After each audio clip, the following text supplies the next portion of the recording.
আজকে আমাদের নয়ডাপাড়া গ্রাম পঞ্চায়েতের 10 নম্বর বহরমপুর লোকসভা কেন্দ্রের প্রার্থী সম্মানীয় বিশ্বজিৎ কাকলি ইউসুফ পাঠানের বাইক র্যালি হবে। যারা বাইকে এসছেন তাদেরকে আমরা এবং 4 চাকায় অন্যান্য যানবাহনে যারা এসছেন সকলকে আমরা নয়ডাপাড়া তৃণমূল কংগ্রেসের পক্ষ থেকে শুভেচ্ছা জানাচ্ছি।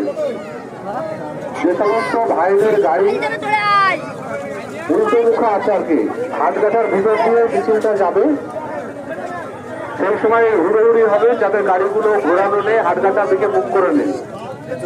যাদের বাইকগুলো উল্টো হয়ে আছে তারা হাটঘাটার দিকে বাইকের মুখগুলো করে নিন বাইকের, তাহলে পরে সমস্যায় পড়বেন আপনারা। যে সমস্ত লোক আমাদের আজকে মিছিলে অংশ নিতে এসছেন তাদের